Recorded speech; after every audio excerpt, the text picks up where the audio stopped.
आज हम मांग अनुसूची या मांग तालिका के बारे में समझेंगे। सामान्यतः मांग तालिका किसी भी वस्तु की कीमत और मांग के मध्य संबंध को दर्शाने वाली तालिका होती है। यह दो प्रकार की होती है। नंबर एक, व्यक्तिगत मांग तालिका, और नंबर सेकेंड,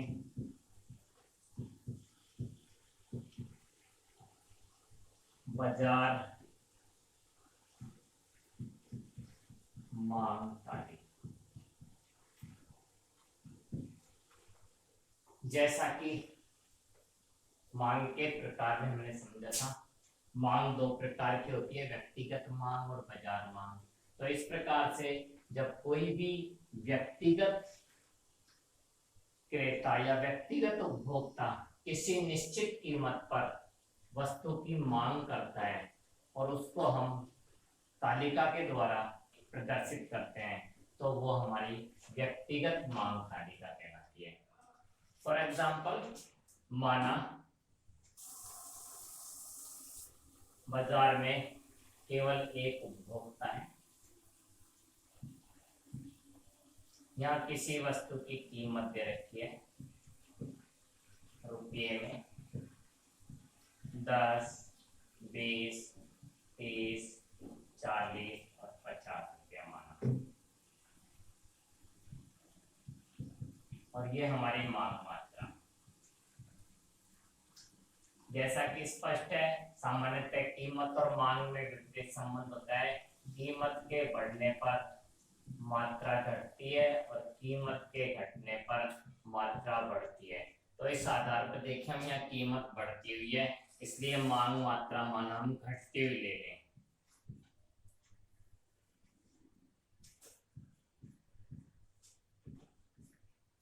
तो ये हमारी एक व्यक्तिगत मांग तालिका कहलाती है, जो किसी एक उपभोक्ता की प्रति कीमत पर मांग को दर्शाती है। जैसा कि स्पष्ट है, जब कीमत 10 रुपये है तो मांग मात्रा हमारी माना 25 इकाई है। इस कोई भी वस्तु हो सकती है, और जैसे जैसे कीमत बढ़ रही है मांग मात्रा घट रही है।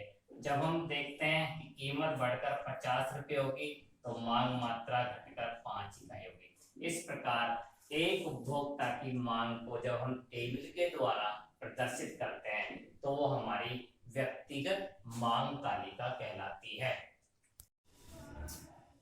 सेकंड, हमारी बाजार मांग तालिका। बाजार में अनेक क्रेता होते हैं जो विभिन्न कीमतों पर वस्तु की अलग अलग मांग करते हैं।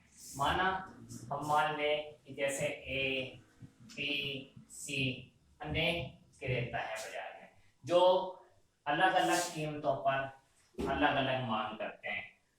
यदि इन सभी क्रेताओं की मांगों को जोड़ दिया जाए, जैसे ए उपभोक्ता माना किसी कीमत पर 10 इकाई यूनिट खरीद रहा है, बी उपभोक्ता माना 15 यूनिट इकाई खरीदता है, सी उपभोक्ता माना 30 यूनिट इकाई खरीदता है। इस प्रकार से अलग अलग मांगों को हम जोड़ें तो ये हमारी बाजार मांग होगी। इस प्रकार व्यक्तिगत मांग तालिका का जो क्षैतिजीय योग होता है वो हमारी बाजार मांग तालिका कहलाती है। इसे हम एक निम्न तालिका द्वारा स्पष्ट रूप से समझा सकते हैं।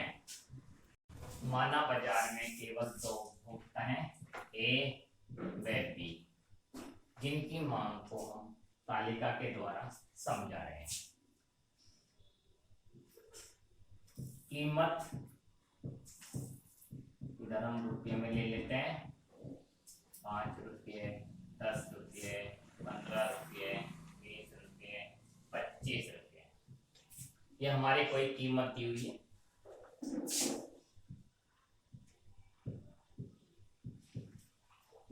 उपभोक्ता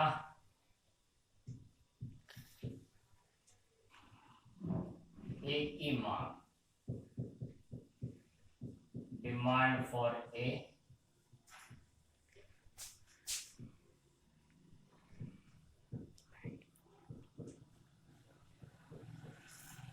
उपभोक्ता बी की मांग, डिमांड फॉर बी, और लास्ट कॉलम बाजार मांग, demand market, demand for A consumer plus demand for B consumer. जैसा कि हम पढ़ चुके हैं, बता चुके हैं कि कीमत और मांग में सामान्यतः विपरीत संबंध है। कीमत हमारे यहाँ बढ़ती हुई है तो मांग हम यहाँ घटती हुई ले सकते हैं। जैसे फॉर एग्जांपल 10 इकाई, 8 इकाई, 6 इकाई, 4 इकाई, 2 इकाई। इसी प्रकार उपभोक्ता बी की मांग,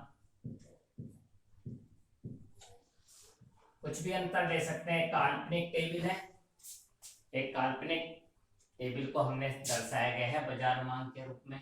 इस प्रकार ये हमारी व्यक्तिगत मांग है। उपभोक्ता ए की मांग, उपभोक्ता बी की मांग यदि अलग अलग देखें तो हमारी व्यक्तिगत मांग है। अब इन व्यक्तिगत मांगों का यदि हम क्षैतिजीय योग करें तो हमें बाजार मांग प्राप्त होगी। जैसे 5 रुपये कीमत पर उपभोक्ता ए की मांग 10 यूनिट और उपभोक्ता बी की मांग माना 15 यूनिट है। यूनिट में हो सकती है, केजी में हो सकती है, ग्राम में हो सकती है, कुछ भी हो सकती है। इस प्रकार से दोनों को जोड़ें तो बाजार मांग हमारी 25 इकाई होगी। इस प्रकार 20 इकाई, 15 इकाई, 10 इकाई और 5 इकाई। इस प्रकार हम देखें तो यहाँ पर भी कीमत और मांग में विपरीत संबंध नजर आ रहा है। कीमत यदि बढ़ती हुई दिख रही है हमारे को किसी वस्तु की, तो मांग हमारे को घटती हुई नजर आ रही है। इस प्रकार व्यक्तिगत मांगों का क्षैतिजीय योग बाजार मांग तालिका के द्वारा समझाया है।